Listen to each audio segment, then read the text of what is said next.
भारत माता शिव शक्ति अवतार सच्ची गीता मुरली। ओम पिताश्री शिव बाबा याद है। आज है 8/11/2025। प्रातः क्लास। रिवाइज डेट है 10/6/1968। ओम नमः शिवाय। आज बाबा ने कहा, मीठे बच्चे, जी बाबा, यहाँ तुम आते ही हो रिफ्रेश होने के लिए। बाप डायरेक्ट पढ़ा रहे हैं, यह खुशी कोई कम है क्या? शिव बाबा हमको मनुष्य से देवता बनाने के लिए कल्प कल्प पढ़ाते हैं, तो पढ़ना चाहिए ना।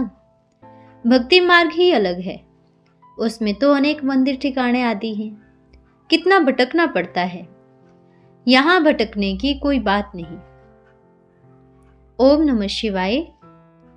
तुम बच्चे हो विश्व के श्रृंगार। सतयुग में नहीं कह सकते, यह अभी कह सकते हैं। जो भी बच्चे हैं सभी विश्व को श्रृंगार कराने वाले हैं। जैसे बाप की महिमा अपरंपार, वैसे तुम भी जो श्रृंगार कराते हो, तुम्हारी भी महिमा है। मुख्य श्रृंगार तुम बच्चे हो। देवताओं को भी इतनी खुशी नहीं जितनी कि तुमको रहनी चाहिए। हम अपने मोस्ट बिलवेड बाप के साथ हैं। वह हमारा बाप भी है, टीचर भी है, सतगुरु भी है। सृष्टि भर में तुम्हारे जैसा पदम भाग्यशाली कोई नहीं है। तुम सारे विश्व का कल्याण करते हो। तुम प्रभात फेरी आदि करते हो, जानते हो विश्व कल्याण के लिए। तुम सारे विश्व के कल्याणकारी बच्चे हो। जो मेहनत करते उनको नशा चढ़ता है, नशे कारण ही मेहनत करते हैं। देश की सेवा करने वाले सोशल वर्कर्स तो बहुत हैं। तुम हो स्पिरिचुअल फादर के बच्चे। तुम्हारी भी महिमा अपरंपार है। तुम सभी को कह सकते हो, हम श्रीमत पर भारत की रूहानी सेवा कर रहे हैं। जिस्मानी सेवा और रूहानी सेवा में रात दिन का फर्क है। भारत की हम सच्ची रूहानी सेवा कर रहे हैं। रूह ही तमो प्रधान बना है, उनको ही सतो प्रधान बनाना है। बाप को याद करने से ही आत्मा को सतो प्रधान बनना है। पहले पहले यह है सबक। हम बाप का पैगाम देते हैं। अभी तमो प्रधान दुनिया है, सतो प्रधान थी, अभी पुरानी है, फिर नई बनाने के लिए बाप को आना पड़ता है। बाप को याद करने से ही शक्ति आती है, जिससे हम सतो प्रधान बन जाते हैं। सभी चित्रों का तंत्र है यह। बाप सभी बच्चों को कहते हैं, अपने को आत्मा समझो। सभी भाई भाई हैं। सतयुग में सतो प्रधान थे, कलयुग में तमो प्रधान बने हैं। अभी बाप कहते हैं, मामेकम याद करो तो तुम सतो प्रधान बन जाएंगे। यह तो बहुत ही सहज है। बाप का वर्षा अभी बच्चों को मिल रहा है। बाप को जान लेंगे तो फिर खुशी से सुनते रहेंगे, नहीं तो अपनी ट्रा ट्रा करते रहेंगे। यह भी सभी ड्रामा में नूंद है। तुम जो सर्विस करके आए, कल्प पहले मिसल A1 ड्रामा चलता रहता है। निश्चय है दुनिया बदली तो होना ही है। कोई ने समझा न समझा, कब दिलगीर नहीं रहना है।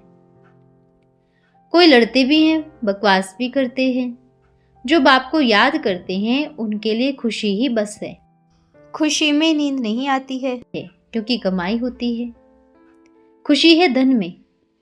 तुम बच्चों को खुशी है यह। आगे तुम थे देह अभिमानी, अभी तो हो देही अभिमानी। देवताएं नई दुनिया में थे, अभी नहीं हैं। इन देवताओं को देवता किसने बनाया, फिर वो कहाँ गए, किसको भी पता नहीं है। बाप कहते हैं, मैं आता हूं। बाप बगैर कोई समझा न सके। वह है टीचर। इन आंखों से देखने में नहीं आता, समझा जाता है। अपने आत्मा को ही नहीं देखा है तो बाप को कैसे देखेंगे। तुम भी समझते हो, भक्ति मनुष्य मनुष्यों को सिखलाते हैं। वह है शास्त्रों की पढ़ाई। बाप कहते हैं, यह सभी है भक्ति मार्ग। इनसे मनुष्य सदगति को नहीं पाते। सदगति ज्ञान से होती है, बाकी भक्ति से दुर्गति को पाते हैं। बाप नॉलेजफुल है, बच्चों से ही बात करते हैं। आत्मा ही सब कुछ करती है, संस्कार आत्मा ही ले जाती है। शिव बाबा ज्ञान का सागर है, तो ज्ञान कैसे दे? ज्ञान से ही समझते हैं, हमको ज्ञान सागर पढ़ाते हैं। सभी आत्मा कहती हैं, हे परम पिता परमात्मा, हमारे दुख हरो। शरीर द्वारा पुकारती है, वह कोई सुनते नहीं है, सुनते जब शरीर में है। ऐसे नहीं, ईश्वर सब कुछ जानते हैं। बड़ी समझने की बात है। बाप कल्याणकारी है तो तुम भी बाप के बच्चे हो। कल्याणकारी बहुत बहुत बनना है। कल्याण भी कम थोड़े ही है। एकदम भ्रष्टाचारी नरकवासी से शिष्टाचारी स्वर्गवासी बना देते हैं। प्रदर्शनी का समाचार सुनाया। बाबा तो कहते हैं घेराव डालो, निमंत्रण मिलते जाएंगे, तुम रास्ता बताते जाएंगे, आखिर यही मंत्र देते रहेंगे। बाप कहते हैं मामेकम याद करो तो तुम सतो प्रधान बन जाएंगे। मूल बात है यह, बिगैर याद की यात्रा कोई सतो प्रधान पवित्र बन नहीं सकता। यह है बाप से मिलने का रास्ता। बाप आते ही हैं बच्चों को रास्ता बताने। सच्ची राह बाप ही देते हैं। कहते हैं बच्चों को कि बाप को याद करना है तो पाप कट जाएंगे, पावन बन जाएंगे। विशाल बुद्धि होगा तो सेकंड में बाप का परिचय और वर्षा पा लेंगे। ऐसे नहीं कि सभी को 7 रोज कहना है। बोलो, सेकंड की बात है बाप का परिचय। बाप कहते हैं मुझे याद करते रहो तो तुम सत्तो प्रधान बन जाएंगे। अनगिनत ढेर के ढेर प्रजा बनते जाएंगे। यह राजधानी स्थापन हो रही है, सूर्यवंशी और चंद्रवंशी। बाकी धारणा पर चलने वाले नंबरवार पुरुषार्थ अनुसार कह सकते हो। जो भी आवे उनको मैसेज देना है, रास्ता बताना है। बाप है एक, बाप के बच्चे तो सभी हैं। पवित्र थे तो श्रेष्ठाचारी देवता थे, अभी अपवित्र बने हैं, फिर पवित्र बनाने के लिए बाप ही आते हैं। अभी तुम्हारे पास आए हैं तब तो रास्ता बताते हैं। पहले तो ये बातें थी नहीं, बाकी 5-7 वर्ष यह बातें चलनी हैं। विनाश तो होना है। तुमने रचयिता बाप को भी समझा है, रचना को भी समझा है। रचयिता बाप के सिवाय कोई समझा न सके। तुमको निमंत्रण मिलती रहती है। यहां तक जो पाठ चला एक्यूरेट। ख्याल नहीं करना चाहिए इतना सर्विस किया, कुछ निकला नहीं।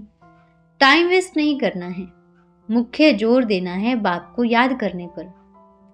बाप को याद करते रहो, मूंझो नहीं। शिव बाबा को याद करो। मुख्य बात ही यह है। जिसकी पूजा करते हैं उनको याद करो। ऐसा शोभनिक सत्संग कहाँ होगा? और फिर पवित्रता का भी। यह है नई दुनिया के लिए ज्ञान। और तो कोई देगा ही नहीं, क्योंकि कहते हैं कलयुग पुरानी दुनिया में अजुन 40,000 वर्ष पड़े हैं। भगवान तो आएगा ही पुरानी दुनिया में, नहीं तो भगवान क्या आकर करे। बुलाते भी हैं हम पतित बने हैं, आओ। कब से पतित बने हैं यह तुम जानते हो। बच्चों को समझाना है यह सृष्टि चक्र कैसे फिरता है। वह तो सृष्टि के रचयिता बगैर कोई जानते ही नहीं। वह रचयिता बाप ही सृष्टि के आदि मध्य अंत का नॉलेज देते हैं। 84 का चक्र कैसे फिरता है, कैसे मनुष्य वृद्धि को पाते हैं। सृष्टि की आदि में बहुत थोड़े, अंत में फिर बहुत हो जाते हैं। बाप रचयिता और यह है रचना। बाप कौन है? सृष्टि का चक्र कैसे चलता है, इसको जानने से चक्रवर्ती राजा बन जाएंगे। घर में भी मित्र संबंधी आदि होते हैं तो समझा सकते हो। जो जानते हैं समझते हैं इनसे बहुतों का कल्याण होगा तो वे सर्विस करते हैं। बच्चे भी सर्विस करते हैं। दिल में यह तो है मैं जो जानता हूं यह भी जान जावे, विश्व का मालिक बन जावे। विश्व के मालिक यह देवी देवताएं ही थे। बैज तो पड़ा हुआ है। बहुत संस्थाएं हैं जिनकी कुछ न कुछ निशानी होती है। तुम्हारी यह है देवता कुल की निशानी। मनुष्य से देवता कैसे बनते हैं वह भी बच्चों को समझाना है। पूज्य देवता जो थे वह पुजारी कैसे बने, फिर पूज्य कैसे बनते हैं यह कहानी है। जो कुछ समझते ही नहीं है वे क्या करेंगे, किसी का कल्याण कर न सके। स्त्री अच्छी तो पुरुष बुद्धू, कहाँ पुरुष अच्छा है तो स्त्री बुद्धू। तुम अभी अपना नाम बताएंगे तो लोग वंडर खाएंगे। बाप ने ही ऐसे वंडरफुल नाम रखे। निराकार भगवान नाम कैसे रखेंगे? साकार सिवाय तो रख न सके, तो कैसे रखा? तुमसे पूछता हूं, शिव बाबा ने तुम्हारा नाम कैसे रखा? संदेशी पुत्री द्वारा। संदेशी पुत्री को किसने दिया? शिव बाबा ने संपूर्ण ब्रह्मा द्वारा दिया। प्रदर्शनी आदि में तो आते ढेर ही हैं, परंतु यह तो बच्चे समझते हैं इतना ऊंच पद पा नहीं सकेंगे। तुमको प्रजा चाहिए ना, पाई पैसे की भी प्रजा चाहिए ना। यह है दुख धाम, वह सुख धाम। वहां थोड़े मनुष्य और एक राज्य होगा। जो मनुष्य एकता चाहते हैं परंतु समझते नहीं हैं। वन राज्य था तब तो शांति थी, यह किसको पता नहीं है। अभी तुम समझाते हो, कल्प पहले नहीं जाना होगा तो नहीं जानेंगे, विनाश में खत्म हो जाएंगे। तुम जानते हो हम मृत्यु लोक से अमर लोक में ट्रांसफर होते हैं। यह पढ़ाई है ही भविष्य नई दुनिया के लिए। सो तो सिवाय बाप के और कोई पढ़ा न सके, किसको पता ही नहीं। यह पुरुषोत्तम संगम युग है। वह हमारा बाप, टीचर, गुरु भी है। ऐसा मनुष्य कोई हो न सके। कैसे बाबा, कैसे गुरु, कैसे टीचर है बताना होता है ना। भगवान उवाच, मैं तुमको राजयोग सिखाता हूं। बहुत अच्छी रीत युक्तियां निकाल और समझाना होता है। बच्चे तो यह समझते हैं याद की यात्रा सिवाय बेड़ा पार हो न सके। राजधानी में हाईएस्ट लोएस्ट तक सभी पद होते हैं। बच्चे समझते हैं हम ट्रांसफर होंगे सो ऊंच जरूर होंगे। जो नहीं समझते हैं तो नंबरवार पद पाएंगे। अभी तुम समझदार अक्लमंद बनते हो। रावण के थप्पड़ से बिल्कुल नीच बन गए हैं। यह है तमो प्रधान दुनिया। वर्त नोटे पहने, क्योंकि ये सभी भस्म हो जाएंगे, कुछ भी नहीं रहेगा। वह थोड़े ही समझते हैं कि यह हाल होगा। तुम जानते हो वेदों आदि में कोई भी सार है नहीं जिसमें रचयिता और रचना के आदि मध्य अंत का ज्ञान हो। यह वेद शास्त्र आदि सभी हैं भक्ति मार्ग के, जो पढ़ते पढ़ते सभी ने दुर्गति को पा लिया है। अभी बाप कहते हैं अपन को आत्मा समझ मुझे याद करो। तुम पार्टधारी हो ना, यह भी बाप समझाते हैं। आत्मा कैसे शरीर में आती है, पार्ट बजाती है। कितना छोटा सा रॉकेट है, अर्थात कितना तीखा है, सेकंड में जाकर पहुंचता है। आत्मा क्या है एक भी मनुष्य नहीं जानते। भल वेद शास्त्र आदि पढ़ा हो परंतु जानते कुछ भी नहीं। तुम ज्ञान जो सुनाते हो उनका विनाश नहीं होता है, प्रजा तो बन ही जाएगी। बाकी तो पुरुषार्थ करना है। हम आत्मा हैं। हमारा बाबा तो बहुत ही मीठा है, उनको हम क्यों नहीं याद करेंगे।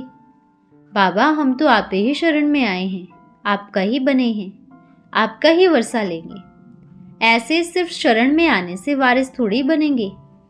पावन बनना है योग बल की यात्रा से। अरे बाप को याद करना कोई कठिन है जिससे वर्षा मिलता है? जन्म से ही बाबा बाबा कहते आए हैं। बेहद का बाबा तो एक ही है, उनको ही याद करना है, और कोई तरफ दृष्टि न जाए। बात एक ही है, हर एक को उनसे वर्षा लेना है। बाप कहते हैं तुम आत्माएं मेरे बच्चे हो ना, मेरे नहीं तो भला किसके हो। इतनी सभी आत्माओं का बाप कौन है? वह है एवर पावन। आत्मा पावन से पतित फिर पावन होती है। पावन तो एक ही बाप बनाते हैं जिसको सभी याद करते रहते हैं। यहाँ आबू में भी सन्यासी लोग आते हैं तो पतित पावन सीताराम की धुन लगाते रहते हैं, ताली बजाते गाते रहते हैं। अभी तुम बच्चों ने अच्छी रीत समझा है। जानते हो यह रथ है, गौमुख भी यह है ना, यह माता है ना। भक्ति मार्ग है ही मूंझने का मार्ग, यह है समझ का मार्ग। एम ऑब्जेक्ट भी है मनुष्य से देवता बनने की। भगवान वाच है ना। भगवान क्या पढ़ाएंगे? भगवान भगवान भगवती ही बनाएंगे। परंतु तुम अपन को भगवान भगवती कहो, यह लो नहीं कहता है। भगवान तो एक ही है, परंतु भगवान पढ़ाते हैं इसलिए भारतवासियों ने नाम रख दिया है। भगवान की तो महिमा गाते हैं। ज्ञान का सागर, सुख का सागर, शांति का सागर, यह गुण इस समय तुम्हारे में भरते हैं। फिर तुम देवता बनेंगे तो देवताएं गुण ही रहेंगे। यहाँ बाप ज्ञान का सागर है तो तुम भी ज्ञान का सागर बनते हो। वहां तुमको ज्ञान सागर नहीं कहेंगे। यहाँ तुमको अच्छी रीत समझाया जाता है, बुद्धि में बैठता है। बाहर निकलने से फिर भूल जाएंगे। यहाँ तो बाप सम्मुख बैठ समझाते हैं, वहां सेंटर्स पर तो तुम भाई बैठ भाइयों को समझाएंगे। डायरेक्ट अभी तुम सुनते हो, इसलिए ही मधुबन की महिमा गाई हुई है। यहाँ तुम ईश्वरीय परिवार में बैठे हो, बाहर में तो बगलों से मिलना करना पड़ता है। यहाँ आने से तुम बाहर का सब कुछ भूल जाते हो। यहाँ कुछ भी याद नहीं रहता, बाप और शांति धाम सुख धाम ही याद आता है। यह पक्का कर दो, हम शांति धाम के वासी हैं। अभी बाप से ज्ञान ले सुख धाम में जाने वाले हो। यह सिर्फ तुम ही जानते हो तुम कितनी छोटी माइनॉरिटी हो। यहाँ जैसा वायुमंडल कहाँ भी हो न सके। यहाँ तो डायरेक्ट बाप से सुनते हो, प्रैक्टिकल में निश्चय बुद्धि हो बैठते हो। यहाँ तुम आते ही हो रिफ्रेश होने के लिए। बाप डायरेक्ट पढ़ा रहे हैं, ये खुशी कोई कम है क्या? शिव बाबा हमको मनुष्य से देवता बनाने के लिए कल्प कल्प पढ़ाते हैं, तो पढ़ना चाहिए ना। भक्ति मार्ग ही अलग है, उसमें तो अनेक मंदिर ठिकाने आदि हैं। कितना भटकना पड़ता है। यहाँ भटकने की कोई बात नहीं। बाप कहते हैं एक कौड़ी भी खर्चा नहीं करो, सिर्फ श्रीमत पर चलो, एक पैसा भी मत दो। मैं तो बेहद का बाप हूँ, तुमसे ये पैसा कैसे लेंगे? पढ़ाने और योग सिखलाने के लिए पैसा लेंगे क्या? मैं पैसे का क्या करूँगा? मुझे अपने लिए तो महल आदि बनाने नहीं हैं, हम तो पढ़ाने के लिए आते हैं। शिव बाबा पढ़ाते हैं, वह तो है निराकार, वह तो वानप्रस्थ में ही रहते हैं। मकान आदि कुछ है नहीं। मकान में तुम बैठे हो पढ़ने के लिए, फिर आएंगे नई दुनिया में। बाप कहते हैं तुम तो हमारे बच्चे हो ना, कोई से भी मांगने की दरकार नहीं। तुम सिर्फ बाप से ही मांगते रहो, उनको तो फर्ज है, भंडारा भरपूर है। अच्छा, मीठे मीठे सिकलदे बच्चों को याद प्यार, गुड मॉर्निंग और नमस्ते। हम रूहानी बच्चों की रूहानी माता पिता बाप दादा को याद प्यार, शुभ प्रभात और नमस्ते बाबा, नमस्ते। धन्यवाद बाबा, धन्यवाद। आज का वरदान है सदा अचल अडोल भव। तुम बच्चों की अंतिम स्थिति का गायन है अंगद समान सदा अचल अडोल। इसके लिए विशेष कौन से गुण को धारण करना है? सदा गुण ग्राहक बनो। अब हर बात में गुणग्राही बनेंगे तो हलचल में नहीं आएंगे। गुणग्राही अर्थात कल्याणकारी भावना। अवगुण देखने से अकल्याण की भावना और हलचल में रहेंगे। अवगुण में गुण देखना, इसको कहते हैं गुणग्राही। अवगुण दिखते भी अपने को गुण उठाना चाहिए। अवगुण वालों से गुण उठाओ कि जैसे वह अवगुण में दृढ़ है, वैसे हम गुण में दृढ़ रहें। गुण का ग्राहक बनो, अवगुण का नहीं। अच्छा, ओम नमः शिवाय।